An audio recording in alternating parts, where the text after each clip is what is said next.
Hello, everybody. Good afternoon. It's a real pleasure to say hello to you this new year, 2023. I see a lot of names I know and new names. Hello, everybody. We wish you a welcome to our International HR Talks. I'm going to remind you, this is a format, a monthly format where we present international and very interesting speakers about subjects related to HR, the future of work, to economics, the role of HR leaders, etc. And I'm very, very happy to present to you today a very special person for me, which is Ana Escurin. Ana, I think you participated in 2017, 16, 2016, I believe. Yeah, the third International HR Conference in Barcelona. You were a star speaker about employer branding and BBVA, yes?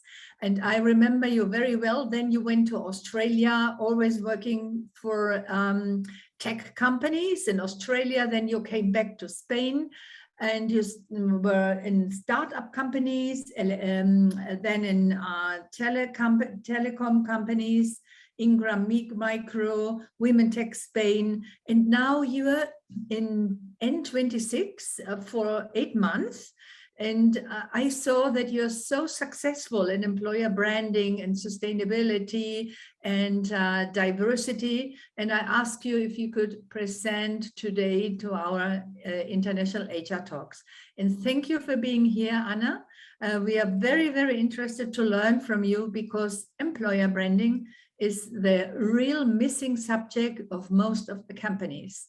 And if you read an article today in El País, who is really now, who's now the driver in the candidates processes are not the companies anymore, but the candidates. No, they define where the path is going to. So it's very important to do a good acquisition, talent acquisition, and a very good employer branding. And most companies don't, but you do, because you are in everything. So congratulations, Ana, and welcome. And we are all here to listen to you. Thank you. Thanks so much for having me today, and also thanks for the kind words. That's why I love talking to you, Sylvia, because you always lift me and you always make me feel great. So I really appreciate that, and thanks so much for having me today. Wow, what a challenge now with all those nice words to really try to keep up with the level. But I'll try to do my best, especially because I know it's actually after lunchtime for some of us. For some others, you're starting your day. For some others, you're actually ending your day. So I'll try to make it actually quite interesting and quite peaceful. So we all enjoy this conversation. Okay, go ahead. Thank you, Ana. Amazing, thanks so much. So if you bear with me a second, I'm just going to go with the logistics and share my screen so everyone can actually look at this. And if someone can confirm it's already visible, that'll be great. Yep. Wonderful. So today we're here to talk about three keys. Sorry, can you see the screen? I can't. Yeah, I can. We can see your screen now. Now it works. Okay, perfect. Okay, it just takes a little bit of time. Yeah, we are quicker than the screen. Yeah, of course. Amazing.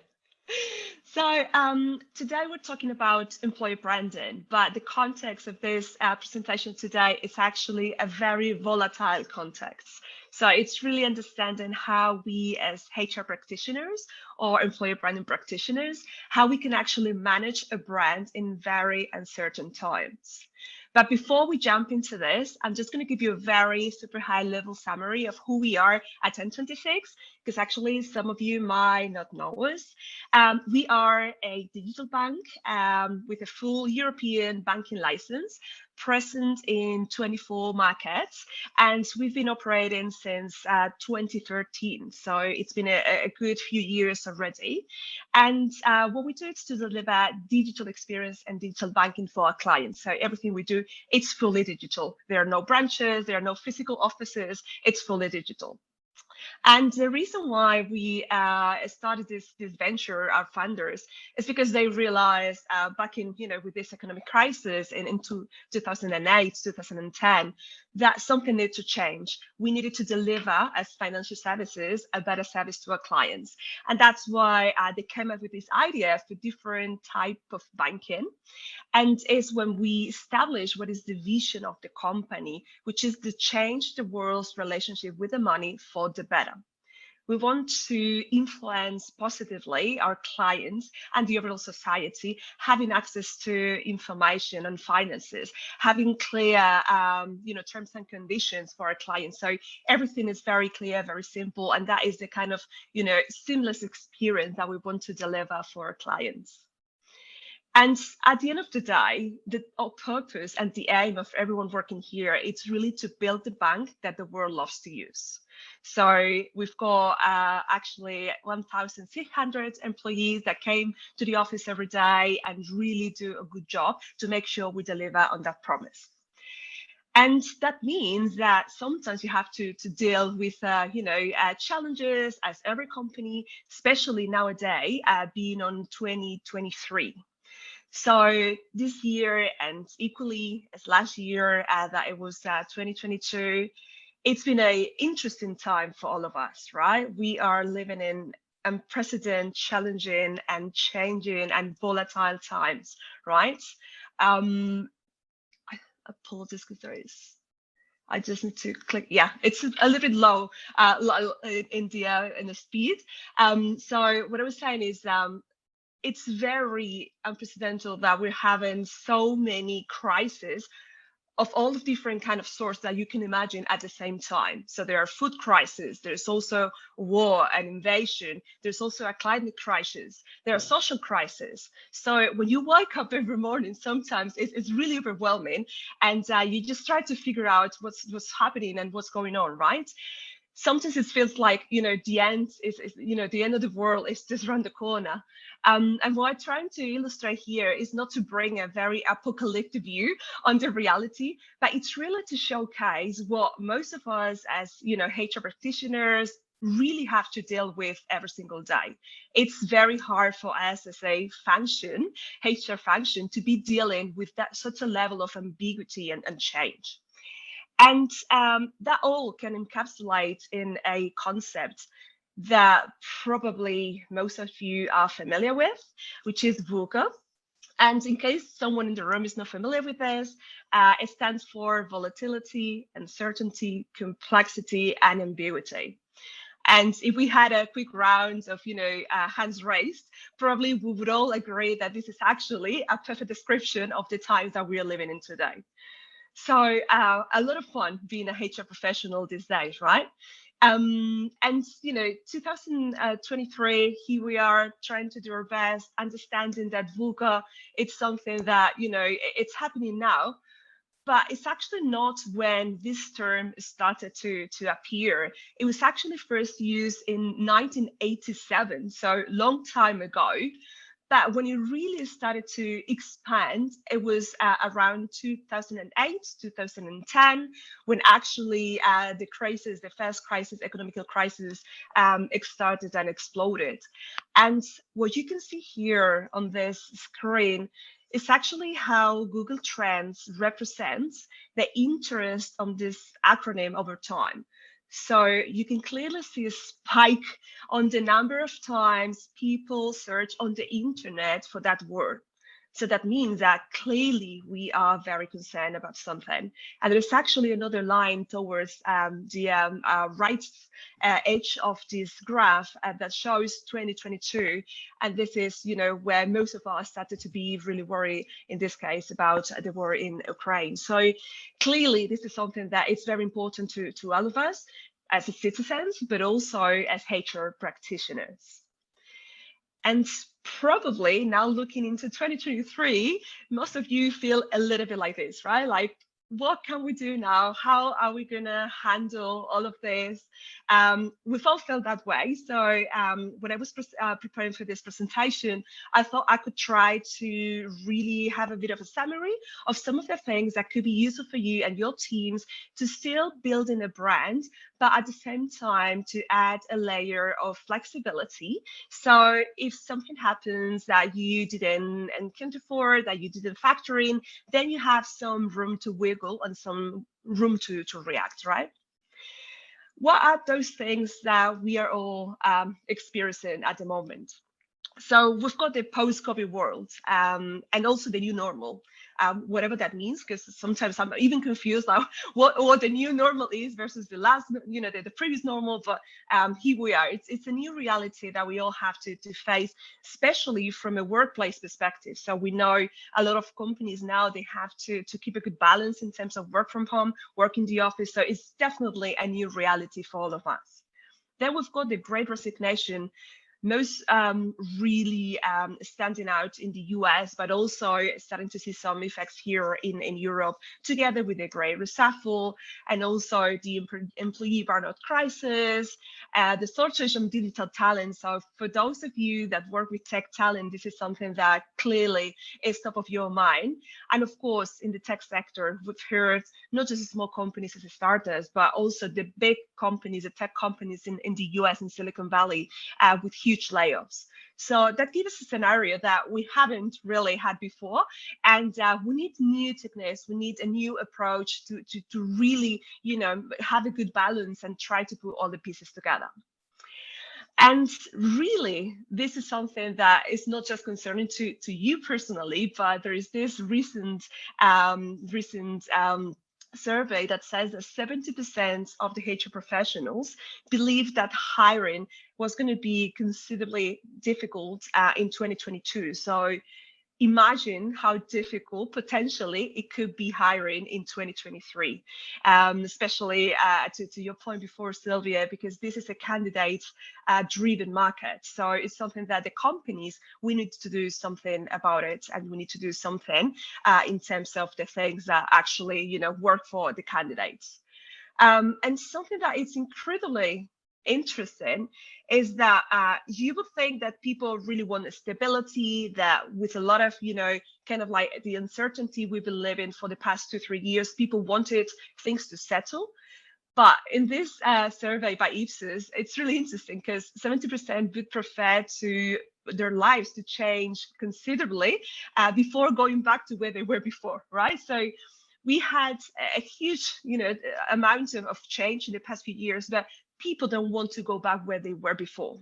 People want to continue changing and evolving and growing. So that gives us a very interesting insight that it's the only constant is change. And that's going to be a constant for the foreseeable future. It's going to be changing, it's going to be challenging, it's going to be difficult, but also it gives us an opportunity. Because with so much change, with things changing fast and quick, we've got, as a companies and HR professionals, the possibility to really start crafting different strategies and different techniques to be able to react quicker to the things happening around us. Now, that's actually quite difficult when we talk about branding, because brand, historically, from a marketing perspective, it's something that it used to be very stable. You had the brand and the brand principles, and if some of you have actually dealt with any, brand department or marketing department, there were, the brand guardians with some principles that were untouchable, and you would only do like a brand, review every, 5 years. 10 years sometimes for some of the companies. So how can you effectively manage an employer brand if you are so static, if you are so slow? What I want to bring to you today, and it's going to be breakdown in 3 different blocks of insights and information, it's to have a different approach and to start thinking as transformative brands. So we're not static brands anymore. We can create brands that are solid, robust, that they are stable, but they can also be fluid and agile. So what I mean with transformative brands, those brands that can have the influence to transform others, to also change, as the world changes, but also to transform themselves and not to be afraid of making changes, iterating and sometimes even making mistakes, right? And then taking a different approach. That's also totally fine. Because in reality, the world is not as static, right? So your brand shouldn't be static either. So it's really being able to acquire that mindset that really helps us to change with the times and to be flexible, to be agile, and to be adaptable. So as I mentioned, we're going to touch on 3 different blocks of content to try and give you some insights, some ideas, some examples, real examples, the things that I've done, for example, in N26 in the past 6 months. And hopefully that's going to, spark some of your, kind of like willing to do things differently and wanted to do things in a different way. And the first item we're going to look at is how you can tackle the employee value proposition, having a matrix fluid approach. So in case someone is not familiar with this term, employee value proposition, it's the actual offering you've got for your people and for the candidates. So what is what we offer to our people in return of their contributions, leaving aside, of course, salary and other more tangible perks. So it's the actual reason why someone comes into the office every day. It's what actually gets you out of bed and wanted to work for your company. That uniqueness, it's what is meant to encapsulate the employee value proposition. And what you can see here, it's probably in a different shape or format, but I guess some of you already see a employee value proposition matrix, but it's really a usual representation of the EVP. So you've got the created platform, you've got the statement, then some pillars and attributes, which is great, and it's a fantastic foundation. But my suggestion here, it's also to incorporate some other kind of more stable components. That could be the company vision and mission. It could also be the values. And then we can also add some other components where the proof points is going to give you some room to really manifest the EVP in a different way.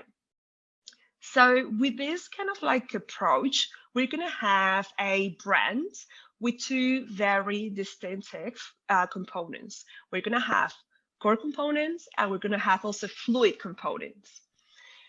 Under the list of the core components, we're going to have, as I said, the company vision and mission, the EVP statement itself, the values. They always need to be, stable and to live across the whole company, and the pillars. But then what's interesting in this uncertain times is to play around with some fluid components. We're going to have a created platform that can totally change, not just depending on how your company evolves or how the world evolves, but also the created platform can actually change between different target audiences. You might want to depict the EVP in a different way, for example, for a lawyer that you do for an engineer, right? Or you might want to tweak that a little bit if you're going to target the US market compared to the Australian market or the Indian market. So that gives you some possibilities to play around with that. Then the attributes. It's great to have a set of attributes that then you can actually dial up and down depending on what you want to emphasize. So maybe not just focus on one of them, but really to have a variety of attributes that you can play around with.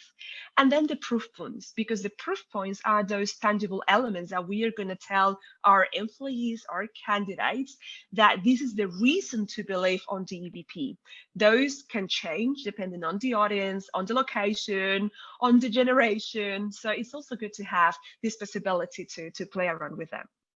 So now, if we look at this example, for example, that I'm going to share with you, based on different attributes that we can highlight, we could say that, for example, one of the EVP pillars is you can be you. Right? It's a nice kind of like a claim to tell our people and candidates that people can actually come into the organization and be themselves, right? If you think about those attributes, we could have different attributes to showcase this. We could have diversity, we could have work environment, but maybe we want to focus just on one of them, which is flexibility in this case. And the reason we want to do that, it might be because the concept of flexibility has changed a lot in the past 2 years. So companies claim to be very flexible before COVID, but now they're flexible in a very different way. It's not that they were not flexible before. The concept existed, actually. It's just the concept has transitioned from, for example, work from home. Never that was the case for some companies, or maybe once a week or twice a week, to a much more flexible approach with full remote options in some of the companies. So to really understand what are those components that need to be constant, and then what are those that you can actually play around with. That could be my first recommendation for a fluid approach to the EVP and how we can manage our brand in this very challenging times and difficult times from a brand management perspective. And we're going to jump into the second point here, which is to use a community-based approach to engage your audience. Before most of companies, we tend to focus on big events and to really do like a full campaign, go into mass media, spend a lot of, euros or dollars or whatever currency we're operating on. And what I'm suggesting here is really to go back to the roots and be engaged with the communities that you want to tap into their talents. And I know that it's not easy. I've spoken to some people, about this, and people really get very anxious about it. Like, how do I start a community? I don't know where to start a community. Why people might want to follow us as a company? Like, how do we do it? So it's not easy, but it's actually easier than you expect. And especially if you, start small and you start to build from the roots, it's actually something that it's very comforting and something that you'll see, paying out very quickly. So 3 key ideas to really start building your community, if that's something that you want to explore. First of all, define your talent personas, and we'll go into this one in a second. Then to identify community forums that you want to be part of, and then you have to activate your presence, right? So in terms of defining your talent personas, I'm actually sharing with you a 100% real example that we use in N26. The first part is really for your company to identify what they call the critical talent segments. What are those segments that are critical for your company to attract, that bring most value for the organization, that are more difficult to attract and retain, are the ones that you really need to drive change and to drive business. Once you have identified those profiles, then is do like a discovery research. It doesn't need to be something very sophisticated. Actually, we did this internally with some focus groups, with some surveys, and really understand what they want. What is important for them? What are the challenges for this type of person? What are their aspirations in life? What are the professional goals? So you start to build a little bit of what could be your ideal candidate, and you start to understand a little bit more this person. One of the reasons why I'm bringing this today is because it's very relevant to build a community, because part of these talent personas, it should be where are the places where you can find them. What are those social media platforms they use? What are those channels they're part of? What are the media they follow? What are the events they attend? So really to locate where they are so you can connect with them in a very truthful and meaningful way. And as part of the exercise, I really recommend you to write these tests kind of like verbatim, but it's really a description of the person in a very intimate way. So how the person feels, what are the challenges, what can we do for this person? So really trying to understand what is the influence and the impact you could potentially have in this candidate. Once we have that set, and we've got, a number of different personas, then you need to move into the community forums. Where are they, right? So that also requires a bit of intel. Do some online research. You can also ask the people in your communities and your companies, What are those events they attend? What are the local meetups they join? What are the blogs they read? What are those universities that they want to hire from? What are the industry events that they feel relevant and they buy tickets for? So it's really understanding where you're going to be able to attract these people. And once you've got a beautiful map with all of those different options, it is a matter to really activate your presence. So this is probably the most scary part, because you've got everything on paper, looks great, but then you have to go into action and you have to do something. Some of the questions and the comments I usually get are around budget. You have to know that you don't have to have a huge budget to start a community strategy. You can start small, and actually my recommendation is to start small. So maybe try with, start with a small internal event. We've done things as small as 20, 30 people. So that is totally fine. You try with your people first, you understand if that works. And if it works, then you move forward with something external. And when it comes to budget, really, you don't have to spend big bucks. You can actually do something in-house that it's quite affordable. And having this kind of like agile mindset in place is going to give you the freedom to try and fail, right? I remember back in my old days in social media, when I started to work in social media, like 2008, 2010. There was this sentence that we used a lot to try different things on social media.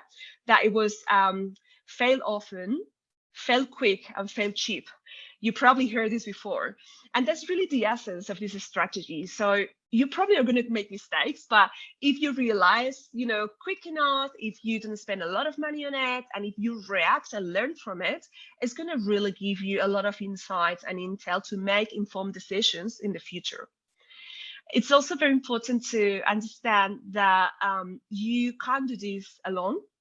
And that's something that I've learned over time. So at the beginning, especially employer branding, our teams are not huge, right? Like usually an employer branding team is not going to be even half of the size of the marketing team. You're lucky if you've got 2, 3, 5 people working with you, which is great. And you're super lucky if you have a budget, right? So what I've learned is that it is great to have internal allies that can support you, that can help you with this. Also, when it comes to the actual knowledge, especially if we're talking about tech talent, it's very important to bring them into the equation, because they are the ones that know where the good knowledge is, where the good candidates are. So if you're not a technical person like myself, I'm not a technical person, I'm a marketeer. I really need those inputs and those insights from my colleagues from the engineering team to help me understand what are those meetups or those conferences where we need to be present. So start building those partnerships if you haven't done it, because I've seen a lot of great success stories thanks to this partnership, and most of the time they're super happy to participate. And just to show you that this is not just a bunch of words that I'm throwing into you, I really wanted to show you how this looks in real life for a company as N26. We organize and also collaborate with a lot of local meetups in the 3 main markets for us, which is Berlin, Barcelona, and Vienna. And what those means, those meetups, is actually a group of people, especially from the tech industry, getting together, mostly in our offices, and then the only thing we do for them is to offer a few drinks and pizza. So usually most of them are very affordable, because those are the only investment that we have to do to organize these meetups, and they tend to work really well. If you have a topic that is interesting, if you have good speakers, and when I say good speakers, it's actually your people, your employees, this is just going to happen organically, and they only want some budget. They only want some, they don't need budget. They only need some recognition and to have a few, drinks and pizza, and they're more than happy to collaborate. And the community love that real and meaningful interaction. So that is one of the things we do. We also partner with a sheer variety of different organizations. So, for example, this photo that you can see on the right-hand side is two of our talent acquisition members doing a workshop for an organization that we partnered with. It's called Miracode, and they provide support to young migrants that they require upgrade in technical skills, so it's some sort of bootcamp, and they're highly employable.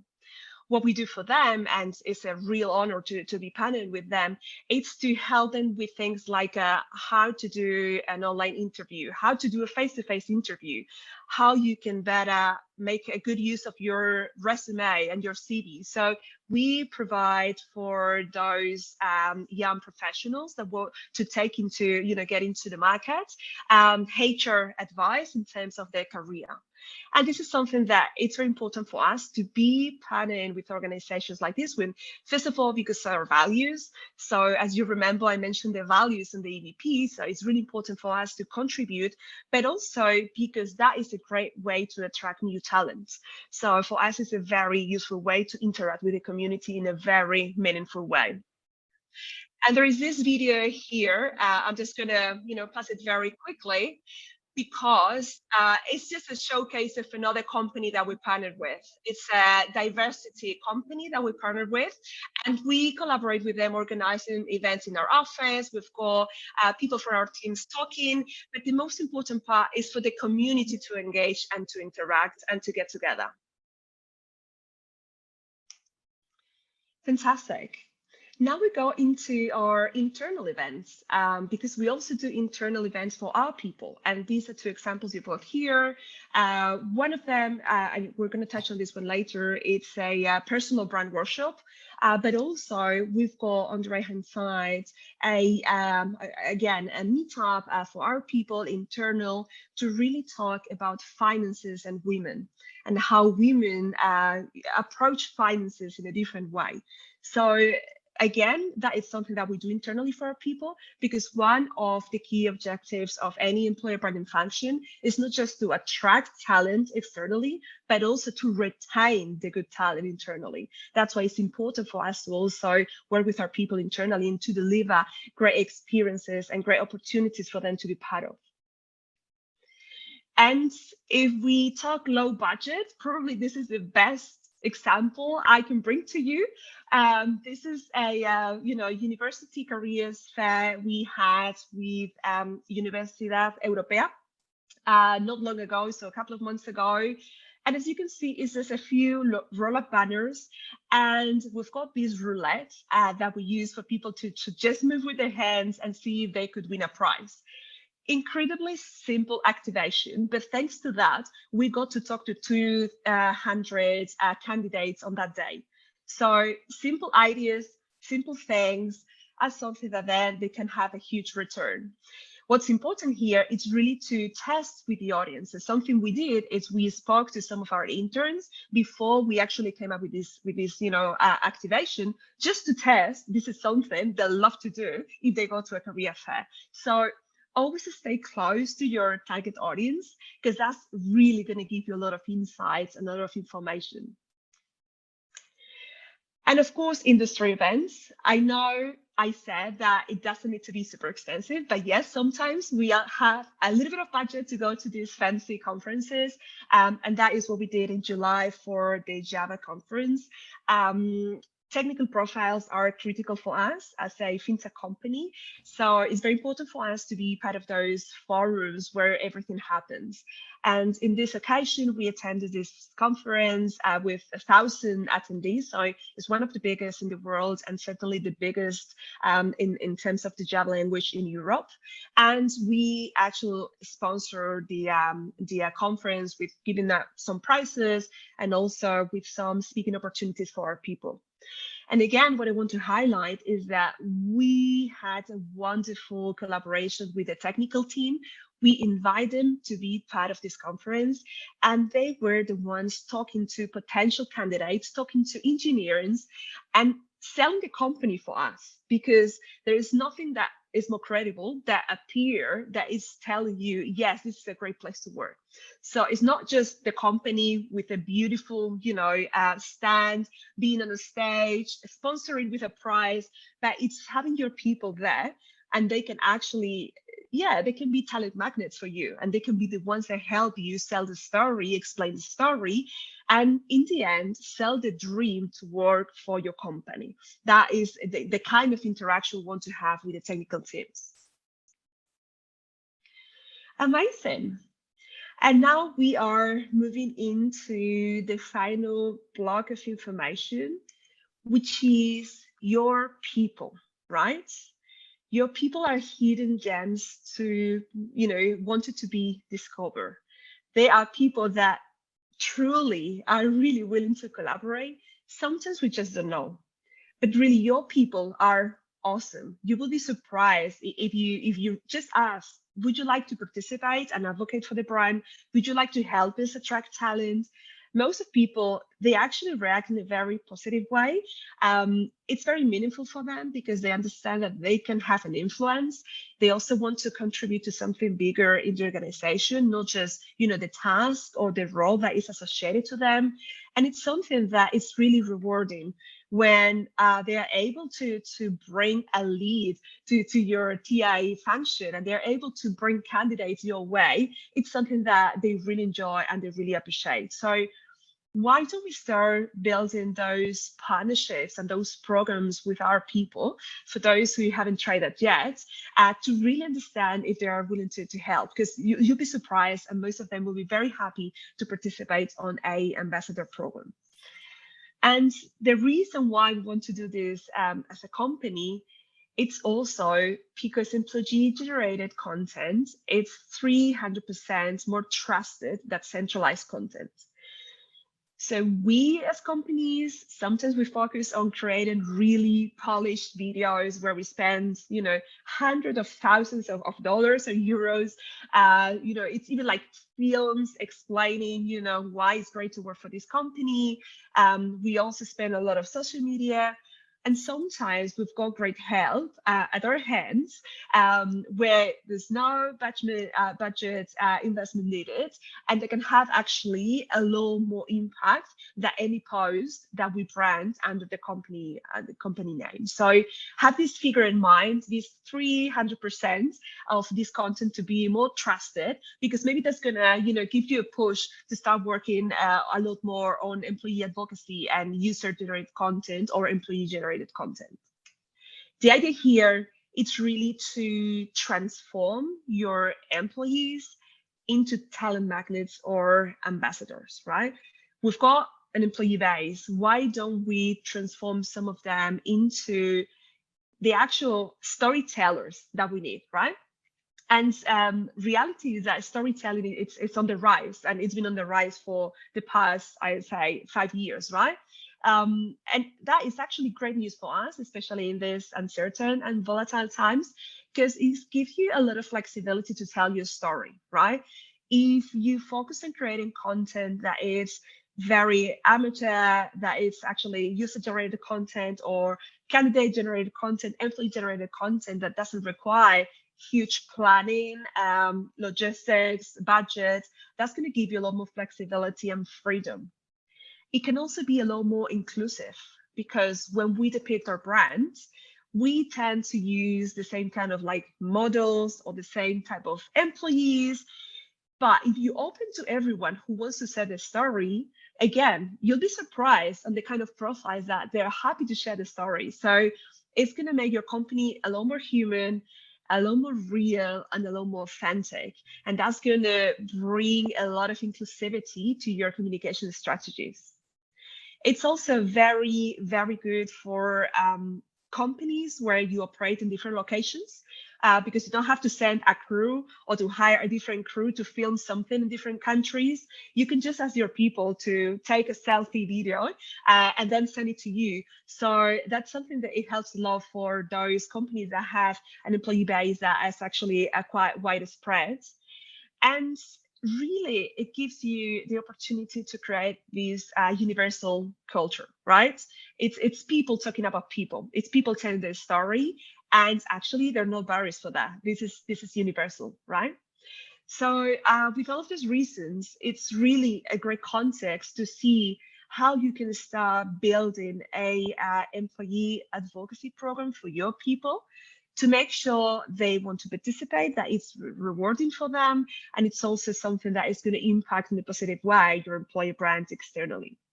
And I'm just going to touch for a second on what I mentioned here around being meaningful for them and opportunity for them to grow, because something we do at N26 is we really want to have this program, the advocacy program, as an opportunity for people to grow, to thrive, to do things that maybe they haven't done before.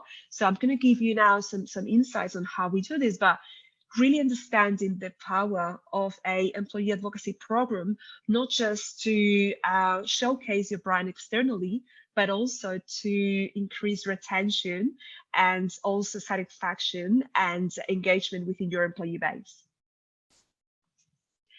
Now, how do we support our people? What are the things that we do for our people? This is something that we just launched very recently. So I believe it was December when we went live with this new approach. And I've just broken it down in different items. We're going to go one by one into them. But really, it's all about creating tools, processes, systems that make it the easiest possible for people to participate.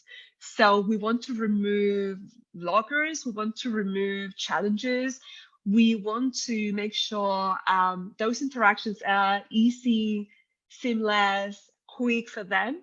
So they want to repeat and they want to also advocate for this program, right? So we spend a good amount of time understanding how we could reshape and craft those strategies to make it a successful program.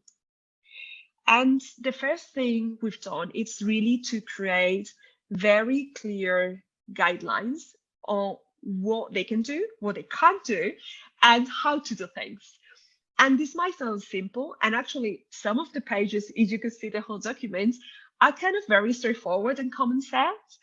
But something that really is a blocker and a barrier and a challenge for some people is actually to have the green light of what you're doing, to know it's safe for them to use.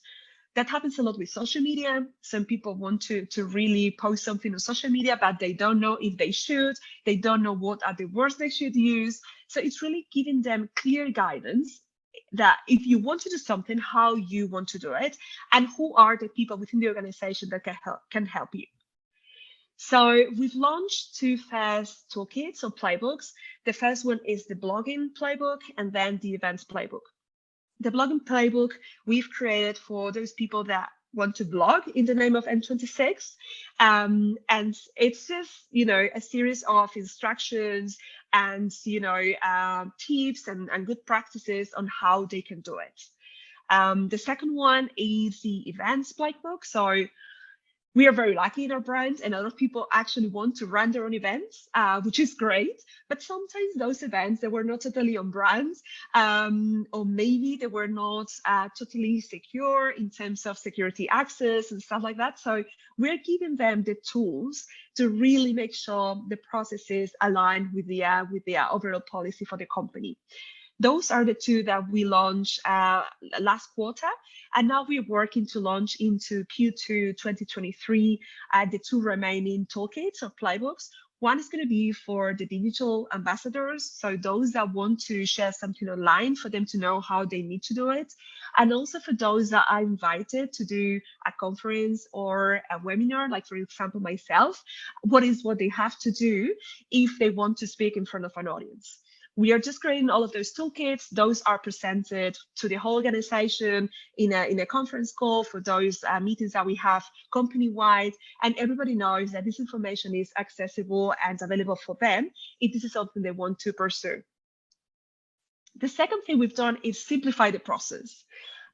Before, the process was really a mess. It was very difficult for them to understand what they needed to do, thousands of different steps. So something we've done is to try to simplify the process on the ambassador end, and then my team absorbs the rest of the logistics. So we are helping them just with this form that we created. If they want to participate with us, they just need to fill some details on a form. So everything's in one page. It's very basic information. What do you want to do? When do you want to do it? Do you require some budget? What kind of assistance do you need? And when we receive these, some of my team members will reach out to them, have a briefing session, and then we can kick things off. So we've tried to make it seamless as possible and easy as possible. And it's started to work really well in terms of the number of events we can support, and also the number of ambassadors requesting to be part of one of those events. Something I very briefly touched on is personal brands. And so this photo is from a session we did back in June, I believe. So during the summertime for our engineers.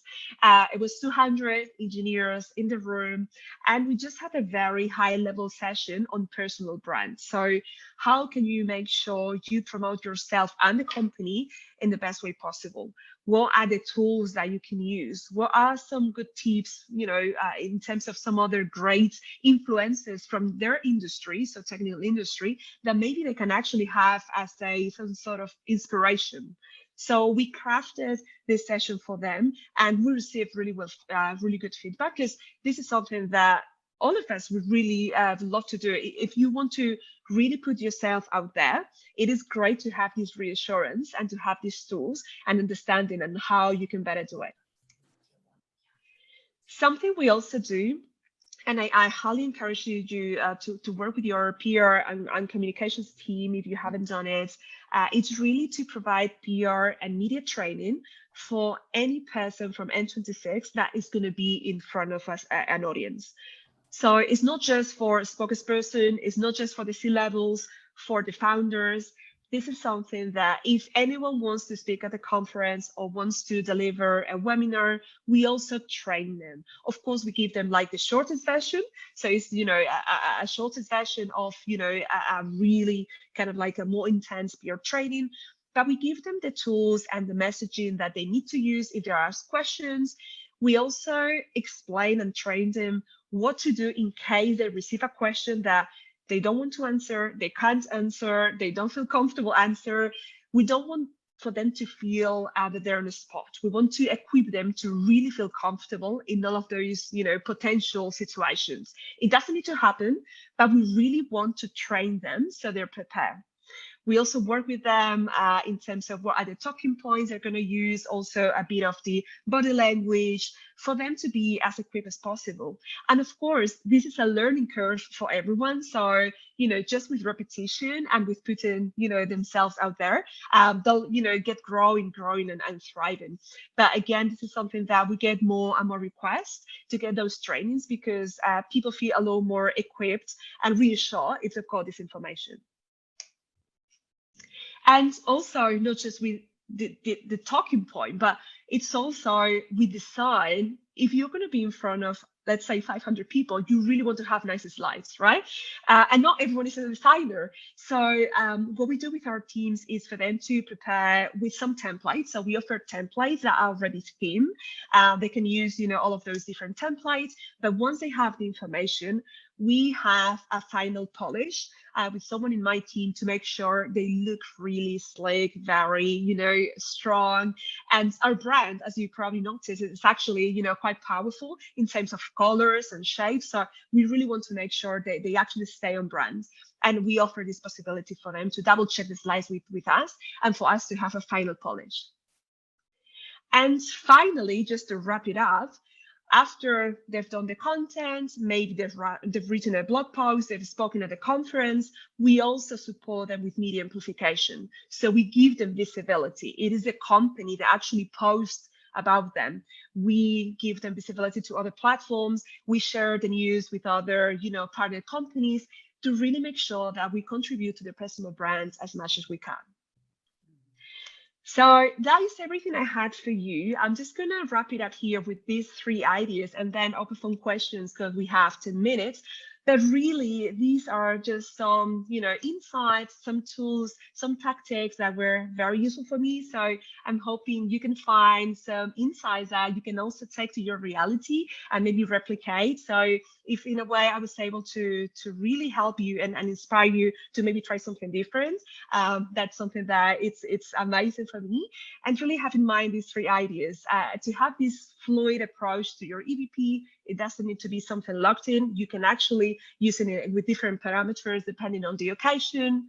Then to focus on your communities, the communities you want to tap into. And final and very important, use your people. They're really willing to help. They really want to be part of it. So just make it part of this journey because you're going to go a lot farther if you go with your people. That was everything for me. I hope you enjoy. And I guess now it's up into questions, right, Sylvia? Yes, really, Anna, thank you very, very much. It was so, I see a lot of presentations, but this one was outstanding, really. I have learned a lot. And this is the most problem we see as external consultants, that companies are not able to gain their employees as brand ambassadors. So it was tremendously interesting. Thank you, Anna. I would like to start. I have 3 questions. First, how many employees have you got in N26? What is your rotation? Because I think everybody is very young, I could see. And do you pay them for getting people on board, or is it part of their function? Thank you. Those are great questions. So we are 1,600 people across the main 3 different locations. We also have some remote people in other locations, but it's mostly Berlin, then Barcelona, and then Vienna, where we have most of our people. If we pay them, no, we don't pay them to be part of this, but something we are exploring is how we can make them feel special, how they can feel recognized. So I'm building a overarching employee advocacy program where we are exploring different options to show gratitude and to really showcase the value they add to organizations. So we're thinking that we're going to maybe gamify this experience. We're thinking of little rewards we can have with them. So that's something that we are definitely exploring. And for the second question was, how do we get them involved? What was the second question, Sylvia? No, the rotation. Have you got a high rotation? Rotation. I believe we've got somewhere around 18% probably, which is actually not that bad. I was just reading some examples today, and it's around 23% in 2022, globally, the rotation. And in tech startups, sometimes it's 55%. So it's a very difficult market. Yeah. Thank you so much. Where are the questions now, or the comments? I have one question, if I may. Go ahead. Hello, Anna. I'm very much looking forward to you. I remember when we met back in 2015, about 8 or 9 years ago. I believe that you have been a pioneer on employer branding, and I've been always looking what you do and how you do it. So congratulations for this presentation. And I wanted to hear from you about something which is a challenge that we have nowadays, which is that fact that every day we are having more employees working remotely, the level of engagement minimized. So we are struggling of how to get connected with them. And I can imagine that with kind of profiles that you have on the tech business, it's even worse. So how do you approach it from the employer branding perspective when you are having to deal with those employees that are working remotely and they are not so much engaged? So what's your point of view on that? And thank you again for the presentation. I really love it. Thank you. Thanks so much, Teresa. It's great to see you. It's great to see you. And I've always followed you and learned a lot from you. So it means a lot that you find this interesting. I really appreciate that. But actually, that is the 1 million question, to be honest. I don't think there is a right answer or wrong answer. I think all companies are actually exploring this at the minute. We've also, and probably you're also asking from this angle, like, Some big tech companies, they're actually forcing people into the office. Some others, they're deciding to go totally remote. So it's a very interesting time for us as HR professionals to really understand what this new scenario is. For us, what we try to do is have a combination. So we have a hybrid model. Most of our some people are totally remote, but some of our most of our people are actually on a hybrid model. So we go to the office now and then, but then we spend quite a good time working from home.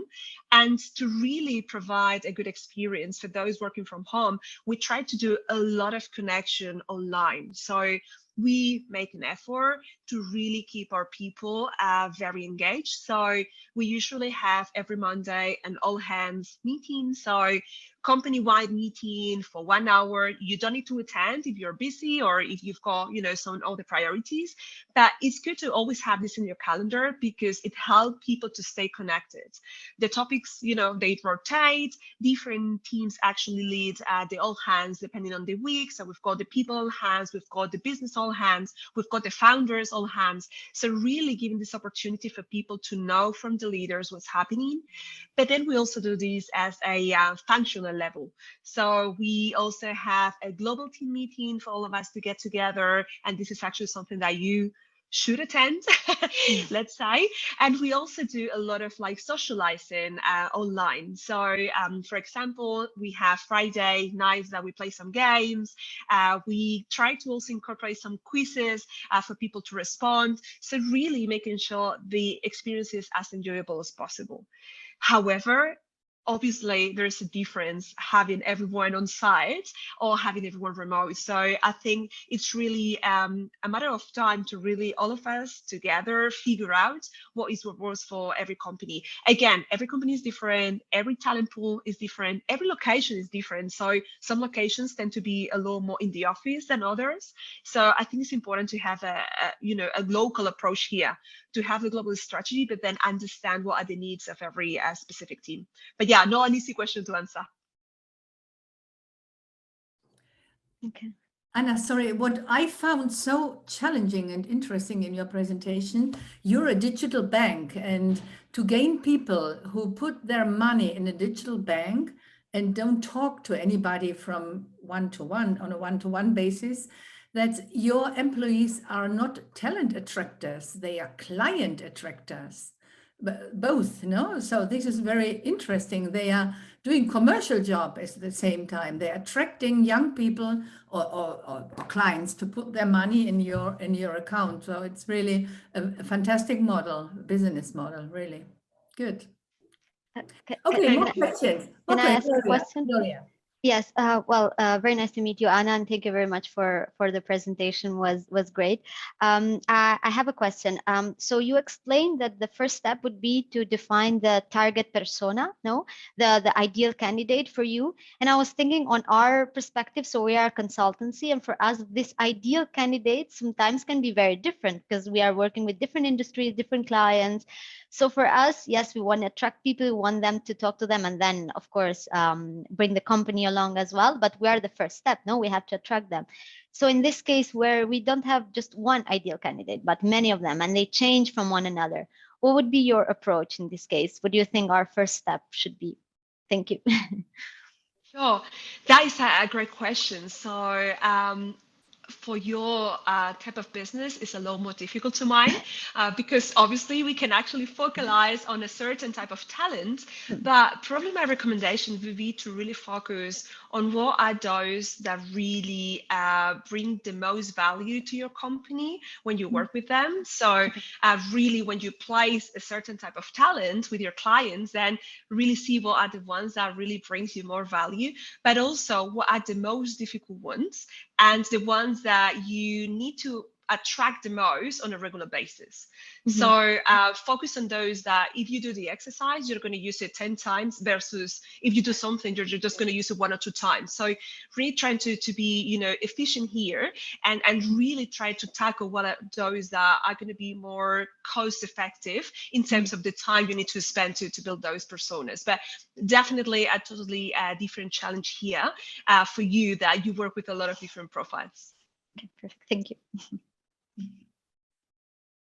Questions, 2 minutes left.